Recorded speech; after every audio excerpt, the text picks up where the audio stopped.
Wakil Ketua Komisi Pemberantasan Korupsi Johanis Tanak mengungkapkan lembaganya meminta maaf ke TNI terkait penanganan kasus dugaan suap pengadaan barang dan jasa di Basarnas. Karena ada kehilafan dari tim penyelidik ketika melakukan operasi tangkap tangan. Dalam operasi senyap itu, tim penyelidik melakukan tangkap tangan terhadap prajurit TNI aktif atas nama Letkol ADM Afri Budi Cahyanto selaku Koordinator Administrasi Kabasarnas periode 2021 sampai 2023. Mengacu kepada undang-undang, Johanis menjelaskan lembaga peradilan terdiri dari 4 yakni militer, umum, agama, dan tata usaha negara. Ia mengatakan peradilan militer khusus untuk anggota militer, sedangkan peradilan umum untuk sipil. Permintaan maaf disampaikan usai audiensi dengan rombongan militer yang dipimpin Dan Puspom TNI Marsda Agung Handoko. Dalam kasus yang berawal dari operasi tangkap tangan KPK itu, 2 perwira TNI yakni Henry selaku Kabasarnas periode 2021 sampai 2023 dan Afri selaku Koorsmin Kabasarnas sempat diumumkan lembaga antirasuah sebagai tersangka.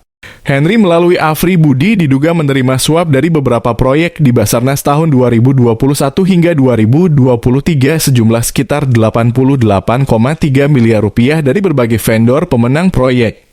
Kabasarnas RI periode 2021 sampai 2023 Marsdia Henry Alfiandi sempat menemui Dan Puspom TNI Marsikal Muda Agung Handoko usai ditetapkan oleh KPK sebagai tersangka dalam kasus korupsi di lingkungan Basarnas. Agung mengatakan Henry menemuinya sebagai bentuk pertanggungjawaban karena dinyatakan KPK sebagai tersangka dalam kasus korupsi. Agung mengatakan Henry saat itu menyatakan akan bertanggung jawab atas kasus tersebut. Henry, kata dia, juga bertanya langkah yang harus dilakukan setelah ditetapkan sebagai tersangka oleh KPK. Hingga kini, Henry maupun Koordinator Administrasi Kabasarnas, Letkol ADM Afri Budi Cahyanto, belum ditetapkan pihaknya sebagai tersangka. Keduanya juga belum ditahan.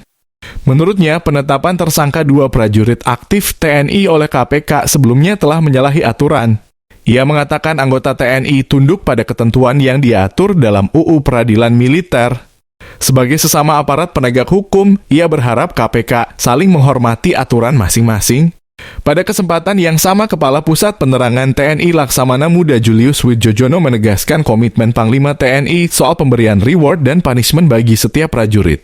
Ia mengatakan hari ini Panglima TNI telah memimpin rapat terbatas untuk membahas kasus itu.